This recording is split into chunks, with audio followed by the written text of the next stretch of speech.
Hi everybody and welcome back to another Legends of Runeterra video. We got the new cards revealed from Targon today and a new keyword. So this is called Daybreak. Daybreak, we get a bonus if this is the first card you play in a round. So this is pretty much the counterpart to Nightfall. An interesting kind of combo between the two regions or two abilities here. Daybreak, we get the bonus if it's the first card. Nightfall, we get the bonus if it's not the first card. So pretty interesting. There are some implications with that as well. So Daybreak, you are only going to be able to play one card a round with the Daybreak ability, whereas Nightfall, we can play multiple cards a round with the Nightfall ability. So that automatically makes me think that the stat lines of these Daybreak units are going to be a little bit stronger. We're going to get a little bit more powerful abilities because we can play fewer of them. It's going to be easier to get kind of the extra abilities with them, and yeah, just overall, Daybreak are probably going to be more powerful units, but we're going to be able to spam out more Nightfall units. So, the first card here, we got a 1-drop, the Solari Soldier. So Daybreak ability, give me +1/+1 this round. So the same stat line basically as the Jagged Butcher without having the same sort of keyword activation. So we don't have to damage the enemy nexus. All we need to do is play this card first. This is, however, a temporary... Dang it. Hi everybody and welcome back to another Legends of Runeterra video. So we have the new cards revealed from Targon and a new keyword called Daybreak, and this is most likely the follower cards for Leona. Leona is most likely going to be the newest champion tomorrow. And the Daybreak ability is you get a bonus if it's the first card you play in the round. So this is the counterpart to Nightfall, where this Daybreak, you play this to the first of the round to get the bonus. Nightfall, you play after the first card in the round to get the bonus. So because of that, that has some interesting implications. The cards for the Daybreak are probably going to be a little bit more buff than the Nightfall units because we can only play one Daybreak card as opposed to multiple Nightfall units. So yeah, we're kind of limited to getting the buff on one card for these Daybreak abilities, but Nightfall we can spam out a whole bunch of units afterwards in order to get the buffed ability. Alright. So if Daybreak has if Leona has a Daybreak level up condition, it's probably going to be fewer than Nocturne's level up condition. Nocturne, you need to see 5 Nightfall units attack. Leona, I'm guessing her ability, her level up condition is going to be seeing Daybreak units attack or block, but they're going to be, I think it's going to be fewer of them, so maybe 3 or 4 in order to see her level up. Could be wrong about that, and it also depends on how available these Daybreak cards are as well, so keep that in mind. Alright, so this first card here is the Solari Soldier. Daybreak ability, give me +1/+1 this round. So if you look at this card and compare it to other cards in the game, this is a very similar card to the Jagged Butcher from Bilgewater. The level or the activation for this card is a little bit easier, and it is only a temporary buff. You're only giving it +1/+1 for the round. Very similar to the Stygian Onlooker as a 1-drop, where you get a temporary 2 attack buff. If I were to compare the two cards together, I would say that the Stygian Onlooker is a little bit more powerful just because early on in the game, if you're using a 1-drop unit, if you can get extra damage onto the enemy nexus, that's a lot more powerful. Whereas the Solari Soldier, you're only getting 3 damage onto the enemy nexus as opposed to 4.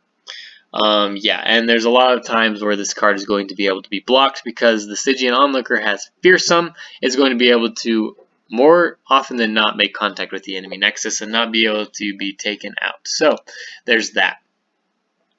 So yeah, Stygian Onlooker is a better card than the Solari Soldier, and yeah, not much else to say about that. Solari Soldier is still a pretty solid 1-drop option, but Stygian Onlooker is better. Alright, the 2-drop, the Solari Shieldbreaker. Daybreak ability, give me +0/+4 this round. So as a 2-drop, this is an interesting card. You're not usually going to play this on round 2 to get excellent value out of its Daybreak ability. You're getting +4, which will allow you to pretty much survive any 2-drop attack, but that's not going to be the most efficient way to use this card. You want to get the most use out of its health stat. It's going to have 6 health as you possibly can, and that is going to be turn 5 and onward. You are going to be able to survive almost any attack from a 5-cost unit. There may be a couple with 6 or more attacks. Someone like Vi leveled up Ashe and leveled up Sejuani is going to be able to kill this as well, but there are not a ton of units outside of champions that have 6 attack that are going to be able to block this unit, which makes this a super valuable card to have later in the game and be able to protect your Nexus health against overwhelmed units. This is a super powerful card late game. It also synergizes excellent with Nightfall units. So if you're out round 7, you can play this 2-drop, and then more than likely we're going to have another 5-drop or 4-drop Nightfall unit released from Targon. I'm guessing that is going to synergize well with this card and be able to get really good value out of using the 2 cards together. I really like Solari's Shieldbearer. She's going to, or he, I don't know, she or he, they are going to do better later on in the game though, not as a 2-drop. Get much more value out of it later on. Alright, Sun Guardian, a 6-drop. This is an epic card, Daybreak ability. Give me +4/+4 this round. It also is Overwhelm. And so, automatically because this is overwhelmed and getting buffed for 1 round, a temporary buff, this is going to be a card that is much more efficient to play when you are attacking. You can use this as a defensive card, but much more useful to play attacking to get the extra overwhelm damage onto the enemy Nexus. So this kind of limits the use of this card automatically for me.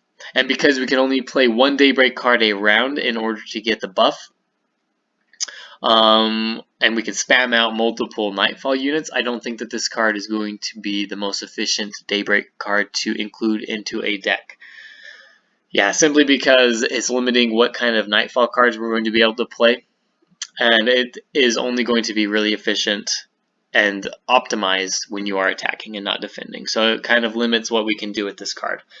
So yeah, not a super big fan of Sun Guardian, just initial impressions, unless they release other cards that are going to make this one better. I don't know that I would include it into a deck.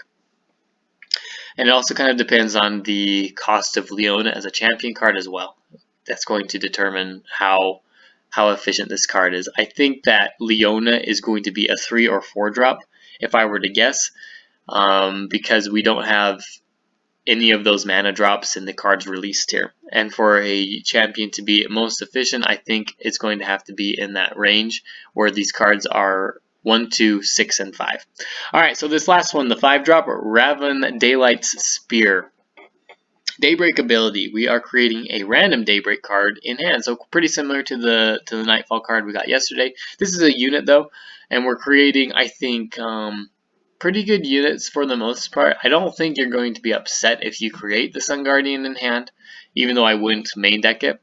Solari's Shieldbreaker is an excellent card to create with this Daybreak ability, and Solari's Soldier is also solid. So I think the ability to create these Daybreak cards are pretty good. I like it more than creating the Nightfall units, especially the Dusk Rider. I think that's an awful card. So I think this card in general is more powerful than to create Daybreak cards is more powerful than to create Nightfall cards. Right now, they're probably going to release more Nightfall when Diana comes out. More than likely, so I think that will become more powerful, but as it stands, creating the Daybreak card seems a little bit better.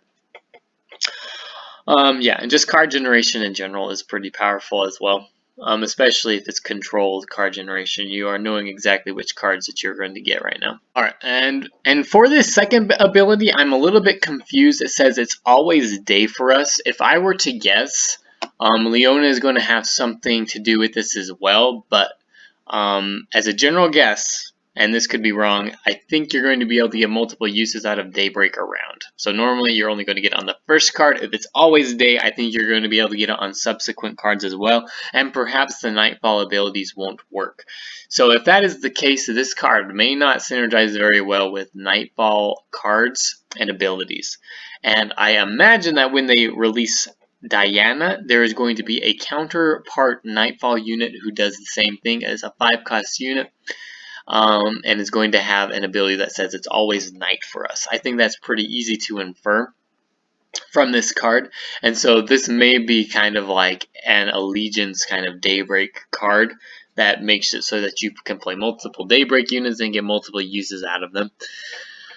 Yeah, we'll see how many units they've released with Daybreak, and if it's going to be even a viable card to use, and if it does interrupt Nightfall abilities, this card may be unplayable, so we'll see. well, as it stands, and there may be other cards released in the future that will make it easier to play. But that's just a guess. That's not necessarily true, and so it is kind of difficult to rate this card and as to how much I like it or not, depending on how it works with Nightfall and other Daybreak units. So, yeah, if I were to rate these cards though, as they stand, I would say Solari Shieldbearer, then Raven Daylight Spear, Solari Soldier, and then Sun Guardian. Yeah, really hot on the Solari Shieldbearer. Not excited at all for Sun Guardian, and it kind of depends on how it interacts with Raven Daylight Spear and other, I guess, Daybreak cards that could be revealed. So, yeah, as a potential, so we do know that this is going to work really well with Nightfall, and I'm going to suggest a potential secondary kind of keyword that we could use or ability, and that is with Recall. I think Recall might be interesting with these cards, taking them out and then putting them back in the next round just to get multiple uses out of them. Yeah, just a secondary ability. Probably not the most efficient, but could end up working well with a region like this and a secondary deck. So just keep that in mind. Yeah, overall, pretty excited for Leona. We'll see if she has also stun synergy. She's got a lot of abilities that have to do with stun just in her League of Legends kind of character. So it's possible we can get some synergy with Yasuo as well. So yeah, that could be interesting if we do end up recalling these units to get multiple uses out of them. So yeah, keep an eye out for that. Once again, thanks for watching. If you enjoyed this video, don't forget to like and subscribe to the channel. Thanks. Okay, go upstairs. Go upstairs, please. Alright, if you enjoyed this video, don't forget to like and subscribe to the channel, and we will see you tomorrow. Thanks.